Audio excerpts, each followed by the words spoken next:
kakhulu lempilo msakazi lesiphiliswa yona sithi 70 lesebentako noma kwekuthi kufike ebantu ndzaweni dzide la kusetshela khona bafike babulale ebantu badubule ebantu bawudlwengule ebantu babethe nje imikhiba lengasikahle sokuthi umthetho uyabayekelela nje leto tigebengu umthetho awuqini South Africa udlale inzima yawo onogada sibagcina ngaphandle nasemasangweni naphambi komnyango kuphela ngaphakathi izinkampani ngabekho ababhekele zokuphepha kanti manje abenza ukubadlula khona emasangweni bazongena ngaphakathi esebenza umonakalo engakusho nje kubhlungu kakhulu ukuthi uzwe ukuthi umuntu ugwazele khona emsebenzini iziphathimandla zama ukuthi iqinise umthetho emsebenzini sivikeleke sikwazi ukuthi sisebenze ngokukhululeka kodwa nje umsebenzi South Africa akaphephile neze neze Ngesonto eledlule uSinenhlanhla Mathonsi obeneminyaka engama-22 ubudala ugwaziwe wabulawa obeyisoka lakhe ngesikhathi emsebenzini ePick n Pay eProtea Glen Mall eSoweto esifundazweni iGauteng.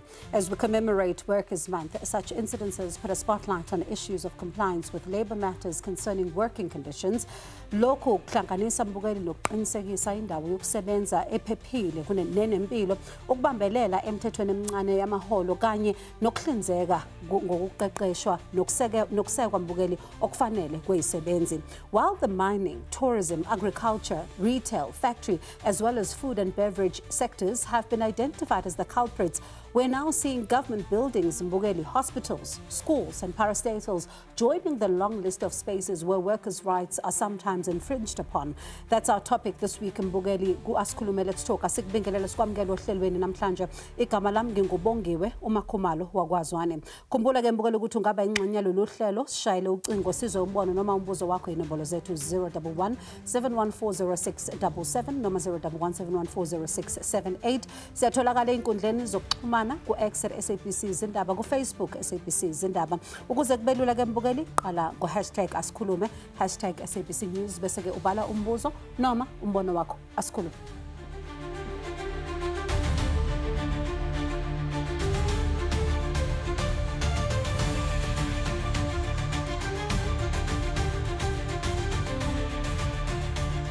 Mbukeli, kwenzekani uma umqashi engawuhloniphi umthetho wokuqasha kwezisebenzi phecelezi i-Basic Conditions of Employment Act? Ingabe izisebenzi zinalo yini igunya lokulwela amalungelo azo, futhi yimiphi imigudu efanele ukubika ukwephulwa komthetho? Kanti uma umqashi wakho mbukeli engakusizi noma engenzi ngokufanele, yini wena ongayenza njengesisebenzi? Lena eminye imibuzo mbukeli esizoyidingida namhlanje nezihambeli zethu. Ubonelela umgudlwa ongungoti wezisebenzi uBrenita Klutter oyiphini lokuqala likamengameli wenyunyana yesebenzi isakhawu kanye noEggy Muyilwa who is an Inspector General ovela emnyangweni wezisebenzi nokuqasha kwazo. Kodwa ngaphambi kokuthi sike sizwe ukuthi izihambeli zethu zithini, ake sizwe kuwe emakhaya.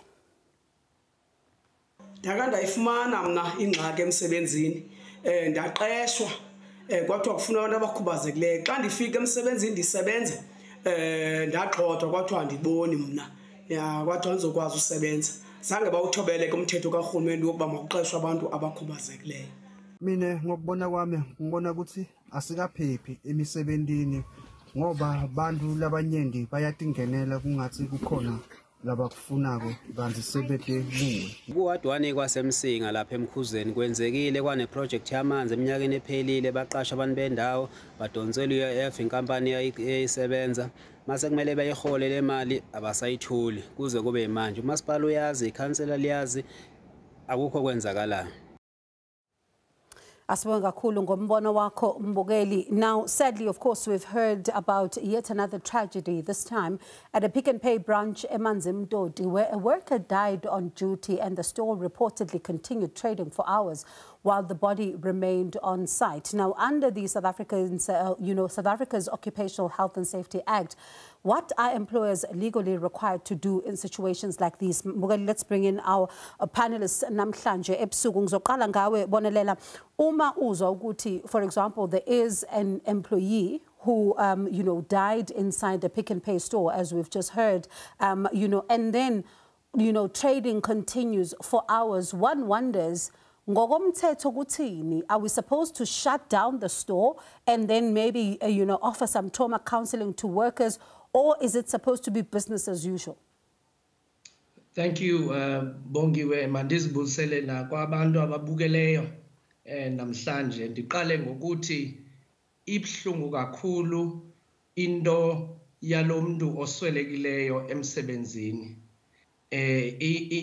UThixo angagcina ifamily abathuthuzela abaswelekileyo, abacomfort abathuthuzela abasula inyembezi. Now, i-company umqashi une-obligations ezibekiweyo phansi komthetho i-Occupational Health and Safety Act ethi umqashi funeke enze le ndawo apho abantu basebenza khoyo kube safe, kube yindawo apho abantu abazofilisha ukuthi bangakwazi uphangela kakuhle kungekho threat, kungekho nto ezophazamisa umphefumlo, ezophazamisa ingqondo, ukucinga, mental health, and all of those kind of things. And so umqashi into yokuqala bekumele ba uyayenza kwi-situations ezifana naleyo thuba enze i-assessment ye-risks ezikhoyo ezibonakalayo apha emsebenzini. Ilishwa ukuthi i-Pick n Pay iye yaqhubekeka uthi abasebenzi mabasebenze kodwa kukho umuntu apha emsebenzini oswelekileyo. Ndicinga inoba i-colleagues zakhe lo muntu oswelekileyo bazive kakubi, zive kabuhlungu, zive kanjani. And so xa uzophinda uthi makuqhubeleke kusetyenzwe bayazibetha ngokwabo ngoba xa usemsebenzini mos ibalekile indlela oziva ngayo ngoba uzosebenza uhoye i-customers, uzozoya njani i-customers unalento ibhlungu ehleliyo kuwe emagxeni. Sure. Pranita, let me bring you into this conversation right on that point. When you look at, as a union, generally, the conditions of employment in South Africa, are they conducive in various sectors? Thank you, Bongiwe. I think that there's much that needs to be done around that. Because if you look at the incident that happened in Pick n Pay, workers and customers alike went on their business while there was a body lying in the store. And I think it would have been very traumatic for those that were present on the day. And I think it's important that we have employers compelled to providing trauma counseling and making sure that workers that was on duty on the day and even those that were not on duty is dealt with in order to secure that their mental state is in good health. And that is what trade unions' roles should be, that they enforce that kind of issue with employers so that employers don't escape and think that it's not their business, it is the government's business to deal with those kind of things. Yeah. I think we have seen that the law has taken its course, but still much more need to be done by employers. Eggy, for you as the department, of course, you are, tasked with the role of, inspecting and making sure that various companies in different sectors are, in fact, adhering to the rules. Over time, when you look at the last decade, for example, are you seeing an improvement in compliance or are we regressing? It's a bit of a mixed bag. On the one hand, we're regressing. On the other hand, there are areas of improvement, particularly if you were to put some companies into perspective and follow them over time. But in general, the compliance levels are not satisfactory. And therefore, we're seeing that whilst we're trying our best, because what we do from an inspectorate point of view, rather than just inspecting, we also have advocacy sessions that focus on educating both employers and employees so that both can know their rights and responsibilities. And the value add is that when they know that, they will be able to be their own, they'll be able to take care of their rights and be able to stand up for their rights as well. I want to come back. I want to come into that point, Eggy, briefly. Where are we failing then, particularly if you're now going to see stories that are circulating of workers who are being searched. They're female. They're being searched by their male counterparts at work, and the law clearly prohibits this. We've got to make a distinction between issues of human rights as well as laws that govern the working relationships. What you're talking about are actually issues of human rights. But it happened at work. It happened at work. Absolutely. It didn't happen outside of work. So that is something that happened at work. And one wonders, even if you say there must be a distinction here, it happened at work. The point that I'm making is that we, as different law agencies and law enforcers, we've got different jurisdictional roles that we've got to play.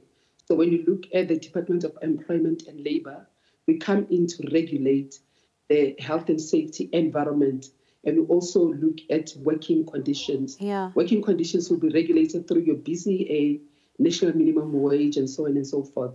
And when you come to health and safety issues, Bonelela has already spoken about issues of occupational health and safety. COIDA also comes into play when we talk about health and safety. Bonelela, one could argue, though, in this particular case, it happened at work. Should we really be separating these things? Well, look, just to touch on the point about workers being searched, female workers being searched by male workers is completely unacceptable. It's a total violation of somebody's body. And so when constitutionally, Section 10 speaks about the right to dignity, that's a blatant violation of somebody's dignity and exposing them to a traumatic experience. You can imagine what is going on in the country with GBV, and then you still allow for instances like that to take place. It's completely unacceptable. The issue of the death happening at work, we shouldn't really look at it in any different way. When a death has happened, it's got to be investigated. So the employer has a duty to investigate, has a duty to look at all of the risks involved, and then to ensure that that working place is safe. Are there issues that the employer can implement to prevent tragedies, fatalities at work? Yes, absolutely. Much like, when you have that slippery when wet portion board is on the floor, it's to address those kind of things and to ensure that employers don't find themselves liable for incidences that happen in the workplace. Quite interesting. And when we come back from the break, Brenita, I want us to look at whether or not should we be having separate conversations that look at the human rights violations versus what is taking place in places of employment, or is this one conversation that should be put together in order to try and exactly determine how do you begin to put solutions in place here? But Mbogel, ake sethi shalele 8 or siyabuya khona manje.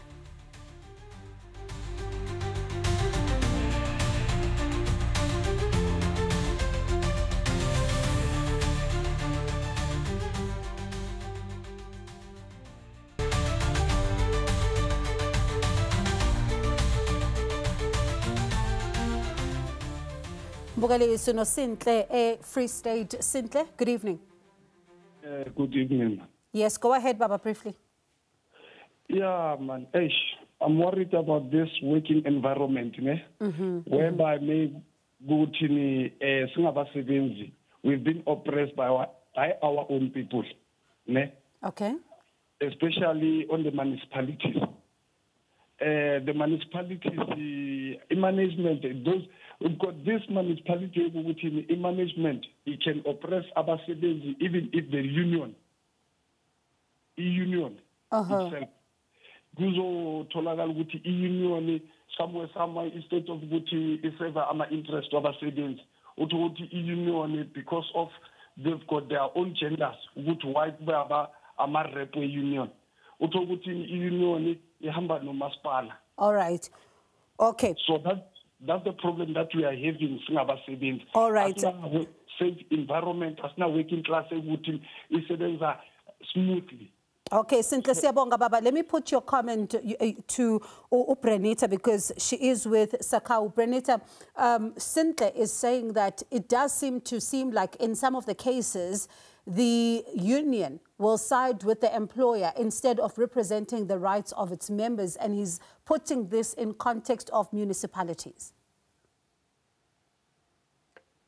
No, thank you, Bongiwe. I think when that happens, I think it's important that the member understands that they should not just allow the official that would be joining them at the meeting at that level to discuss their issues. But if they are not satisfied, that they should visit their union officers and lodge a formal complaint. Yeah. So that we deal with the issues decisively. We can't have individuals siding with employers when it comes to the well-being of workers and employees. Aggie, there is something that we've seen over time, some of the employers themselves not, complying with COIDA. How big of an issue is this, especially when it comes to some injuries on duty? It's quite big. Compliance levels under the COID Act are amongst the lowest. They range from 30 to 40%. What it effectively means is that you find that some employers who register with the compensation fund, they only declare their earnings as it is required once per year.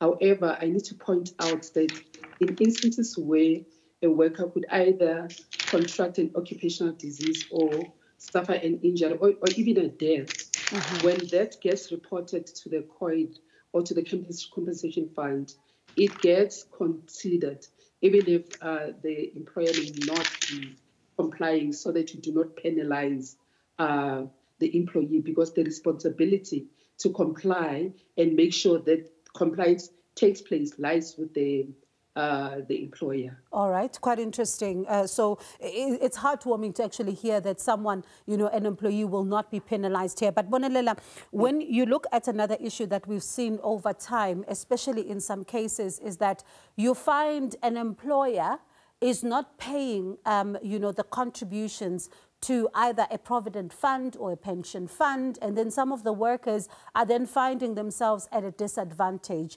Let's talk about this because it's a huge issue. What can you do in that case? It really is a huge issue, and it carries criminal consequences for employers who keep or take monies from employee salaries and then fail to pay it over. So it is a criminal offense, and that the laws are in place. South Africa has extremely good legislation. Our only issue has always been that in vulnerable spaces, in the not so formal spaces, we're finding it to be quite challenging for smaller companies to adhere to process and the law. Yeah, the risks are grave, and I would caution any employer who is failing to do what the law requires of them, that Department of Labor is working, that they will come to your doorstep and you will find yourself facing fines or imprisonment. Let me take Mxolisi from Pretoria before I come to Brenita. Mxolisi, sawubona. Sawubona njani? Siyaphila njani baba, ungaqhubeka? Siyaphila. Yeah, we are also facing the very same situation in one of the mines in Rustenburg, where we were transferred in a section 197 to the current company we are working. So the 15 stipulates that when you are transferred, you are only going to be getting what you came up with, but the conditions kept on changing throughout the time. So we tried the CCMA arbitration in our court cases and everything, but still the conditions are not changing. And not so long yesterday, some of the guys got dismissed because of this matter. So they are trying to silence everyone, and it's getting out of hand. Sure. Yeah. Mxolisi, thank you so much for that. And we'll talk about this when we come back as we reach the end of the show, looking at the issue of silencing of the workers, and if the unions themselves, what do they do then in such a case so that they can be able to assist you and I, Mbukeli, ukuthi sikwazi ukuthi amalungelo ethu angaxhashazwa. Siyabuya kodwa Mbukeli unganyakaza.